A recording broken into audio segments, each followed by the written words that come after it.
রবের ইসলামী কিংডমে যত মৌলবী আজাজিল রয়েছে, ধর্মজীবী গুন্ডা মৌলবী রয়েছে, এদের থেকে আল্লাহ তাআলার কাছে আশ্রয় চাচ্ছি। সম্মানিত দর্শকবৃন্দ, আপনাদের সকলকে জানাই আসসালামু আলাইকুম ওয়া রাহমাতুল্লাহ। প্রশ্ন করা হলো, হুজুর বক্তাদের মাহফিলে যাওয়া আমাদের উচিত কিনা, যারা ধর্মজীবী করে খায়। আমরা যারা মুসলিম রয়েছি, এই কোরআনের 9 নম্বর সূরা তাওবা এর 119 নম্বর আয়াতের দৃষ্টিতে উলামায়ে রব্বানী যারা রয়েছে তাদের আমরা মাহফিলে যাব। ইয়া আইয়ুহাল্লাযীনা আমানুত্তাকুল্লাহা ওয়া কুনু মা'আস সাদিকিন। কিন্তু যারা মাহফিল করে টাকা নেয়, যারা গুন্ডা মৌলবী, বলৎকার মৌলবী, যারা সুর বিক্রি করে খায়, যারা কিচ্ছা কাহিনী করে ওয়াজ মাহফিল করে, এদের মাহফিলে আমরা যেতে পারবো না। যদি যাই, অবশ্যই আমরা উভয় জগতে ক্ষতিগ্রস্ত হব। 6 নম্বর সূরা আল আনআমের 114 থেকে 117 আয়াতগুলিতে বিশেষভাবে আল্লাহ কি বলছেন? ওয়াহুয়াল্লাযী আনজালা ইলাইকুমুল কিতাবা মুফাসসালা। সেই সত্তা তোমাদের সকলের কাছে পরিপূর্ণ মুফাসসাল একটি কিতাব নাজিল করেছেন। এর ভিতরে আপনার এবং আমার কি রয়েছে? উপদেশ রয়েছে। 21 নম্বর সূরা আল আম্বিয়া 10 নম্বর আয়াত, লাকাদ আনজালনা ইলাইকুম কিতাবান ফিহি যিকরুকুম আফালা তাকিলুন। আল্লাহ বলেন, আমি তোমাদের সকলের দিকে একটি লিখিত গ্রন্থ নাজিল করেছি, যার ভিতরে তোমাদেরই কথা, তোমাদেরই উপদেশ উল্লেখ রয়েছে। তোমরা কি একটু বুদ্ধি বিবেচনা কাজে লাগাবে না? রবের ইসলামী কিংডমে কিছু ভণ্ড হুজুর কেবলা রয়েছে, পীর রয়েছে। আমাদের দেশে একটু বেশি, ভারত উপমহাদেশে সবচেয়ে বেশি। তাদের দাবি কি? তাদের কাছে এলমে বাতিনি রয়েছে, এলমে কালাম রয়েছে, 60,000 মতো এলেম রয়েছে। এগুলি গায়ের মাতলু ওহী বলেও তারা চালিয়ে দেয়। অথচ এই কোরআনের 29 নম্বর সূরা আল আনকাবুতের 45 নম্বর আয়াতে আল্লাহ বলেন, উতলু মা উহিয়া ইলাইকা মিনাল কিতাব। তুমি তিলাওয়াত করবে লিখিত কনস্টিটিউশন থেকে যা তোমার দিকে ওহী করা হবে। তাহলে তিলাওয়াতের গ্রন্থ, ওহী মাতলুর গ্রন্থ একটি।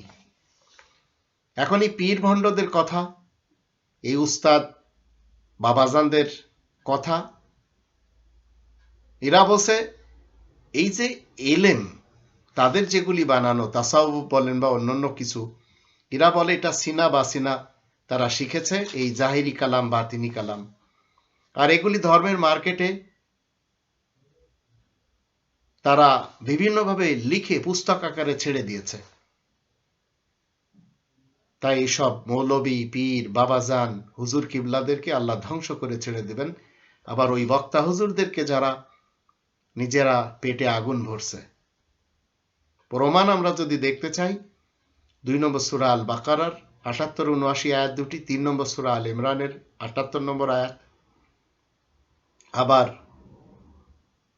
2 নম্বর সূরা আল বাকারার 175, 176, 174, 175, 176 আয়াত তিনটি।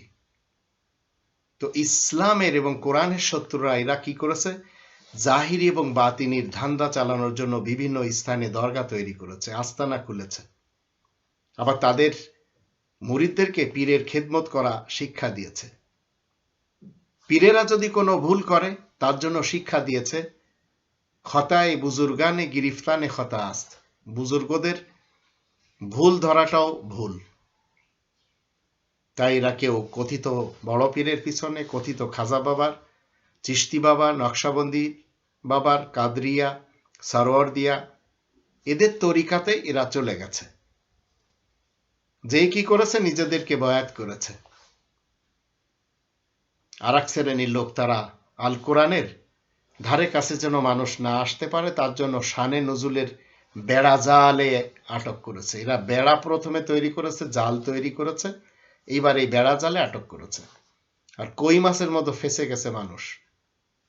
এখন তারা মনে করছে প্রথমে আমাদের শানে নজুল পড়তে হবে, তারপরে কোরআন বুঝতে হবে। জীবনের অর্ধেকের বেশি সময় এইভাবে আমার তো কেটে গেছে।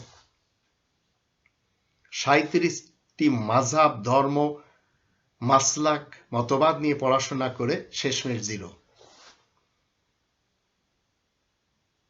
তা আপনাকে আমাকে জানতে হবে এই আল কোরআন নিজের আলোয় আলোকিত, আল কোরআন নিজের ব্যাখ্যায় ব্যাখ্যাকৃত, আল কোরআন নিজের উদাহরণ দ্বারা উপস্থাপিত, আল কোরআন কোনো দুশ্মনদের বানানো শানে নজুলের, তাফসিরের কিংবা সিরাতের উপর নির্ভরশীল নয়।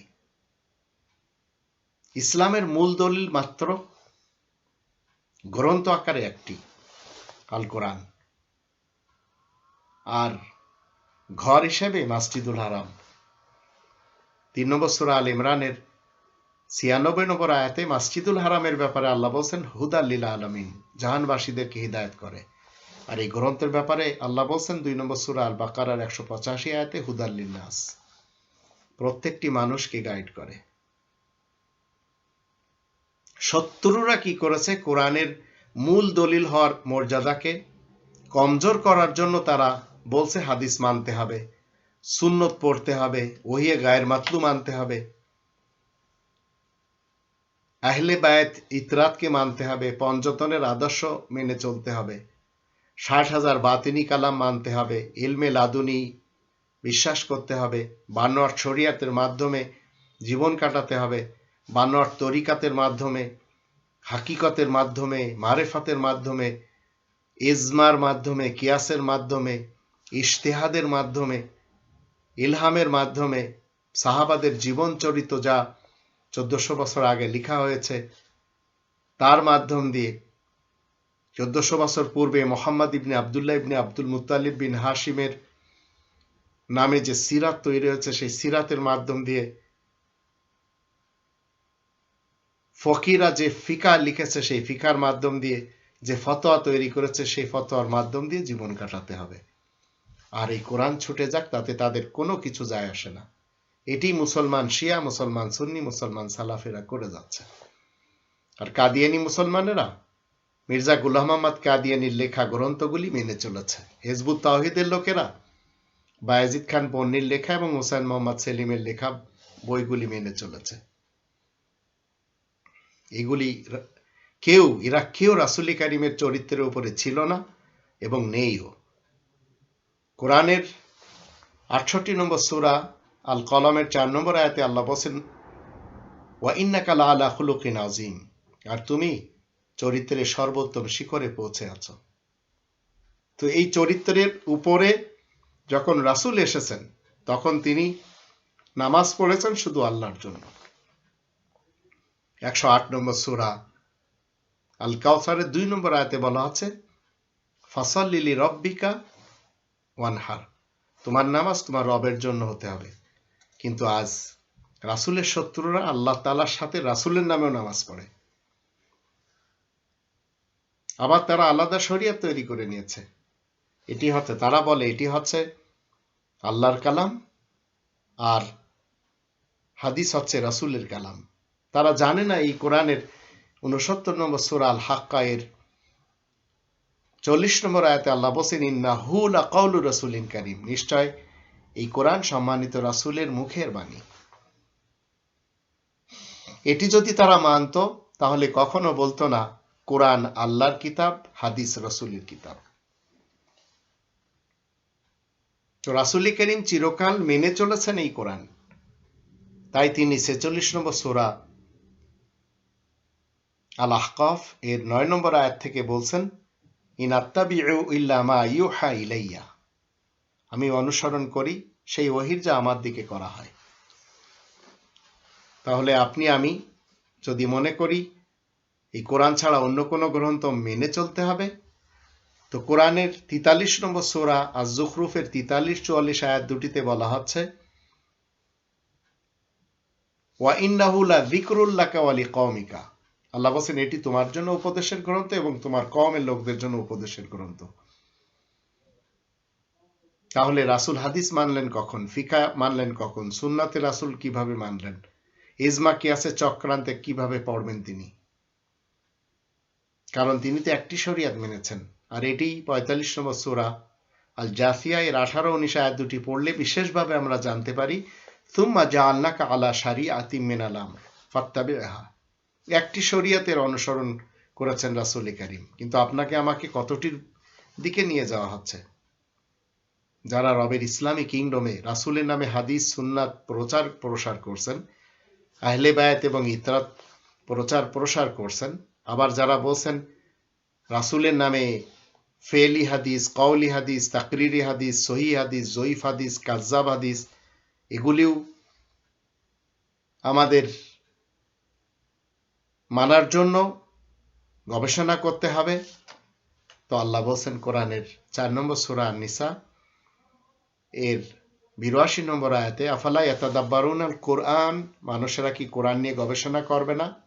ওয়ালাউ কানা মিন ইনদি গায়রিল্লাহি লাওয়াজাদু ফি ইখতিলাফান কাসীরা, যদি আল্লাহ ছাড়া অন্য কারোর পক্ষ থেকে এই কোরআন আসতো তাহলে এর ভিতরে অনেক মতবিরোধ দেখা দিত। কোরআন হাদিসের ব্যাপারে দুটি ভাগ করেছে, একটি আহসানুল হাদিস 39 নম্বর সূরা আজ-জুমার 23 নম্বর আয়াত মতে, আল্লাহু নাযালা আহসানাল হাদিসি কিতাবান, আর একটা আছে লাহওয়াল হাদিস। তো আহসানুল হাদিসের ভিতরে যালিকা হুদাল্লাহ, তার ভিতরে হিদায়াত রয়েছে, আল্লাহর হিদায়াত। আর লাহওয়াল হাদিস মানুষের পক্ষ থেকে, যারা সেগুলি নিয়ে ব্যস্ত থাকবে, ফাবাশশিরহুম বিআযাবিন আলীম। এই লাহওয়াল হাদিসের পিছনে যাওয়া যাবে না, গেলেই দোজখে যেতে হবে।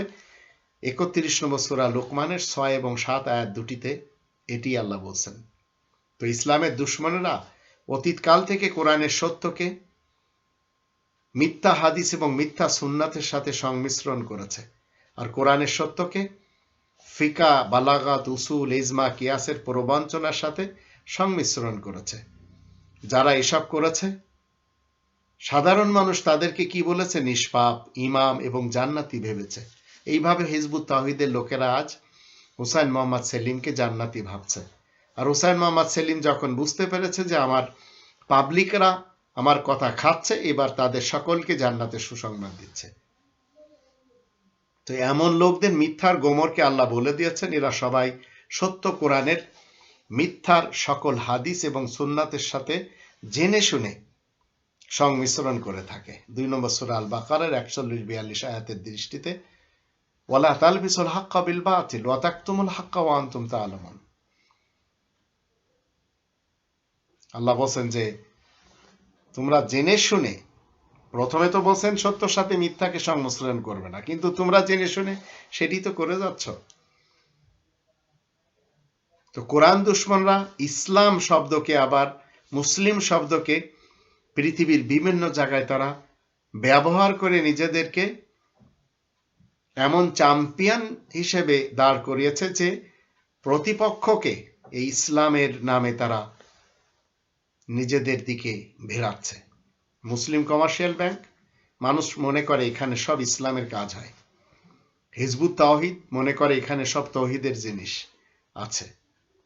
মুসলিম দুনিয়া, ইসলামিক ব্যাংক, ইসলামিক ইউনিভার্সিটি, আবার Islamabad, Islamia store, Islamic republic Iran Pakistan, Islamia hotel, Islamia Kitabghar, Muslim বিশ্ববিদ্যালয়, Muslim town, Islamia town, Islamic foundation, Himayate Islam, the Islamic foundation, Islamic dawah council, Islamic centre, Islamic insurance, Islamic information foundation, Jamaate Islami, Islamic finance, Harkatul Jihadul Islami, Anjumane Mufidul Islam, Ikhwanul Muslimin, Jamia Islamia, Islamic salvation, world Islamic mission, Jamaatul Muslimin, Islamic forum, এগুলি সব তারা কি করছে? এই ইসলাম এবং মুসলিমকে ব্যবহার করে তারা তাদের নিজেদের কাজ সিদ্ধ করছে, আর কিছু না। আল্লাহ আমাদের সকলকে এই ধরনের চক্রান্ত থেকে দূরে থাকার তৌফিক দান করুন, কারণ এই চক্রান্তবাজরা শুধুমাত্র দুনিয়া কামানোর জন্যই করে যাচ্ছে, এদের আখেরাতে কিছুই নেই।